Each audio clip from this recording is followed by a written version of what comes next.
Hi, I'm Laura, a 35-year-old single mom navigating this hectic life with my incredible 12-year-old daughter, Emily. We've got a charming little place in the suburbs. It might not be much, but it's our home. I'm working tirelessly as a nurse, juggling long shifts to ensure we have food on the table and a roof over our heads. Emily is truly something special, sharp as a tack and brimming with creativity. Her curly hair is like a fairy tale mane, and she loves using it to showcase her unique style. Then there's Gertrude, my ex-mother-in-law, a real thorn in my side. At 68, she's a cranky widow living uncomfortably close. While I do value her help with Emily after school, her presence can be a bit overwhelming. Laura, dear, don't you think Emily's hair is a bit unruly? Gertrude's voice cuts through my morning rush. I take a deep breath and respond, it's just hair, Gertrude. Emily likes it that way. In my day, young ladies knew how to present themselves properly. Gertrude huffs. I bite my tongue, reminding myself that I should be grateful for any childcare help. Thank goodness for Sarah, my best friend and fellow nurse. She's my anchor, always ready to listen or step in with Emily when Gertrude gets particularly unbearable.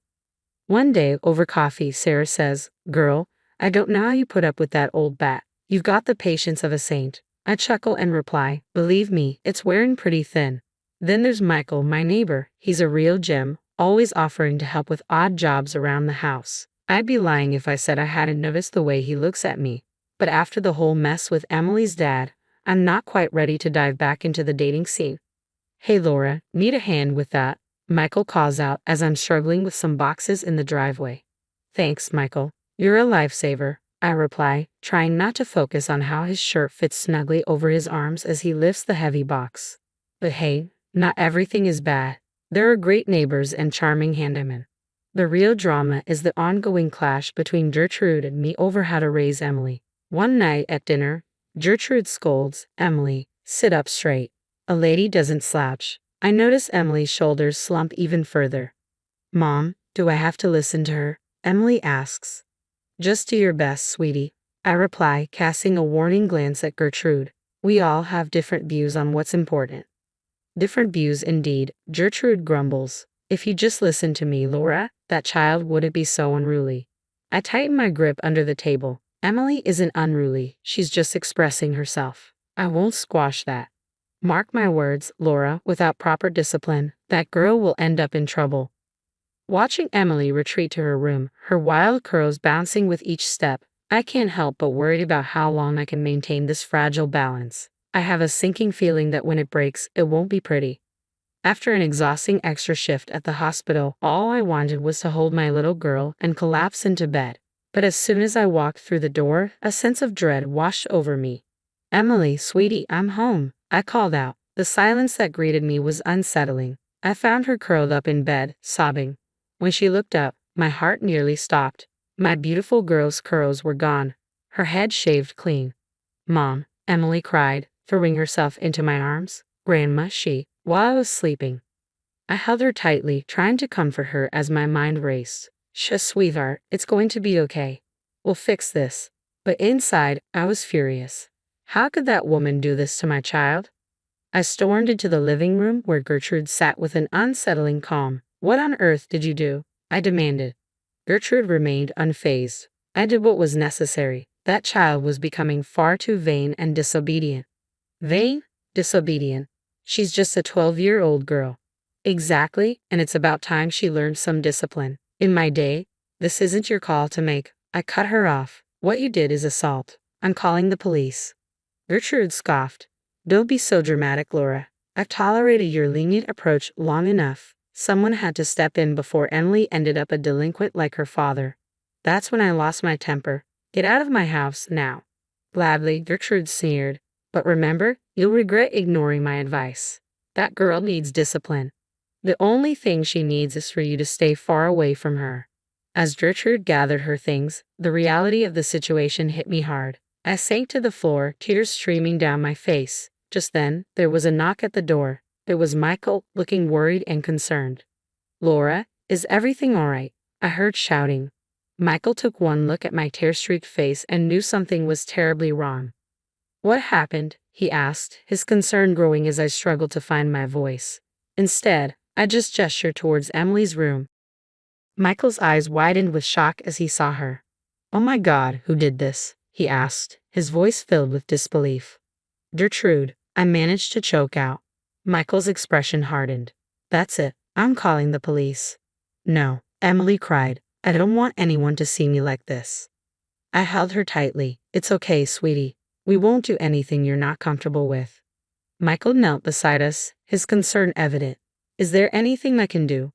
Before I could respond, my phone rang. It was Sarah. "Laura, what's going on? I saw your missed call and you sounded really upset in your voicemail." Between sobs, I tried to explain. "That awful woman." Sarah's voice was firm. "I'm coming over right now." Within minutes, Sarah burst through the door, arms loaded with bags. "All right, I've got hats, scarves, and some cute pixie cut photos for inspiration. We'll make this right." Emily managed a faint smile as Sarah began working her magic, trying to salvage what was left of her hair. I filled Michael in on the entire ordeal with Gertrude. "I can't believe I let her anywhere near Emily," I said, a wave of self-loathing washing over me. Michael squeezed my hand reassuringly. "This isn't your fault, Laura. You were just trying to do your best for your daughter." Sarah nodded in agreement. "Michael's right. The only person to blame here is that old bat." "Gertrude." I nodded, but the guilt still gnawed at me. How could I have been so blind? As the night dragged on, Emily finally fell into an exhausted sleep. Sarah and Michael insisted on staying, setting up camp in the living room. Alone in bed, staring at the ceiling, I made a vow. Gertrude would face consequences for what she had done. I was determined to see justice served. My daughter deserved nothing less. The next few days were a blur of tears, anger, and sleepless nights. Emily wouldn't leave her room, let alone go to school. I called in sick, knowing she needed me more than ever. "Sweetie, you can't hide forever," I said softly, sitting on the edge of her bed. "I look like a freak, Mom," Emily sobbed. "Everyone's going to laugh at me." My heart broke all over again. "No, baby, you're beautiful just the way you are. We'll get through this together." Our first stop was the police station, but it turned out to be a major disappointment. "I'm sorry, ma'am, but since there was no physical harm, this is considered a civil matter," the officer said, clearly uninterested. "No physical harm," I exploded. "Look at what's happened to my daughter." But it seemed rules were rules, so the next step was consulting a lawyer. "We can certainly pursue charges for emotional abuse and file for damages," the lawyer explained. "But be warned, it won't be easy." I was determined, undeterred by the challenges. Sarah was a lifeline throughout it all, helping me document everything, photos, timelines, you name it. "We're going to hold that old witch accountable," Sarah vowed as we worked. Meanwhile, Michael was working his own magic. "I've got a friend who specializes in family law," he said. "He's a top-notch lawyer and is willing to take your case pro bono." I could have kissed Michael right then and there, but there was no time for that.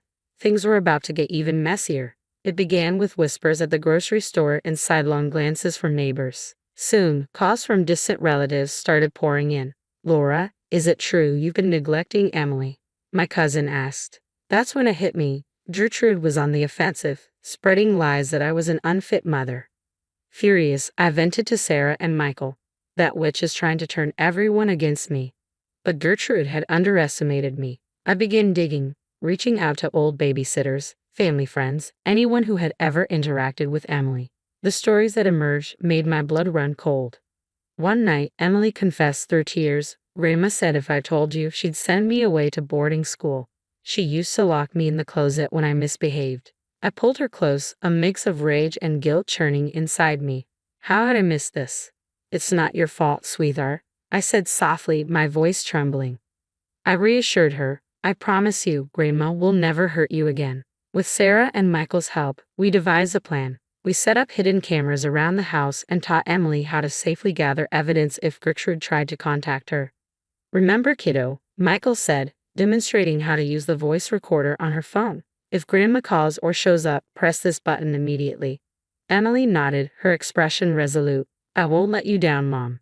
"You could never let me down, sweetheart," I said, hugging her tightly. "We're in this together." As we completed our preparations, a steely resolve took hold of me. Gertrude thought she could bully and manipulate her way to victory, but she had no idea what was coming. This mama bear was ready to fight, and I wasn't about to back down. "All right, team," I said, turning to Sarah and Michael. Let's take this witch down. The trap was set. Now we just had to wait for Gertrude to make her move. And when she did, we'd be ready. The day of the trial arrived, and I felt a wave of nausea. Emily squeezed my hand as we stepped into the courtroom. "You've got this, Mom," she whispered, her voice steady despite the circumstances. Our lawyer presented the mountain of evidence we had gathered. The hidden camera footage was particularly damning, capturing Gertrude storming into our home and hurling threats at Emily. "You ungrateful little brat." Gertrude's voice cut through the courtroom. "I'll teach you to disobey me." I saw the judge's expression darken, but that was just the beginning. One by one, witnesses took the stand. Former babysitters, family friends, even Emily's old piano teacher. Each had a story to share about Gertrude's cruelty. She told me if I didn't make Emily practice for 3 hours a day, she'd have me fired, the piano teacher testified. But the most powerful moment came with Emily's own testimony. My brave girl took the stand, her voice trembling but resolute. "Grandma said if I ever told Mom what she did, she'd make sure it was taken away," Emily said. I was overwhelmed with fear and sorrow, unable to hold back my tears. How had I missed this? Gertrude's lawyer attempted to portray her as a concerned grandmother, but the damage was done. The truth had come to light. When the judge announced his decision, I felt a wave of relief so intense I almost collapsed. "The court grants a permanent restraining order against the defendant," he declared. "Additionally, significant damages are awarded for the plaintiff's therapy and emotional distress." We had won. Gertrude was out of our lives for good.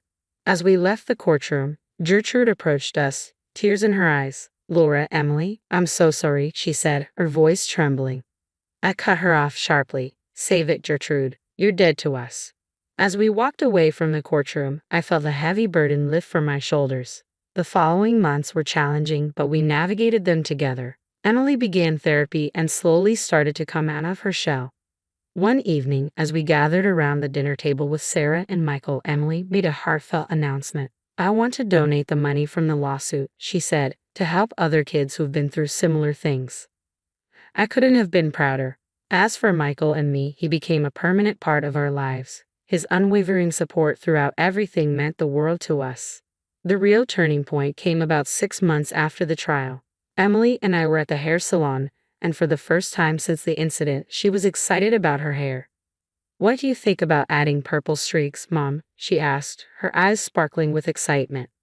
I grinned. "I think purple streaks sound fantastic, sweetheart." As the stylist worked her magic, I caught Emily's reflection in the mirror. For the first time in months, she was genuinely smiling. "You know what, Mom?" she said. "I think we're going to be okay." I squeezed her hand gently. "Yes, baby, we're going to be just fine." Watching my daughter with her vibrant new hairstyle, a symbol of her strength and resilience, I knew we had emerged stronger than ever. Gertrude had tried to break us, but all she did was make us unbreakable. As we left the salon, heads held high, a realization struck me. Sometimes, the best way to reclaim your life isn't about seeking revenge but about thriving on your own terms. And that's precisely what we plan to do. If you were in Laura's position, would you ever consider forgiving Gertrude for her actions, or do you believe that some betrayals are truly unforgivable?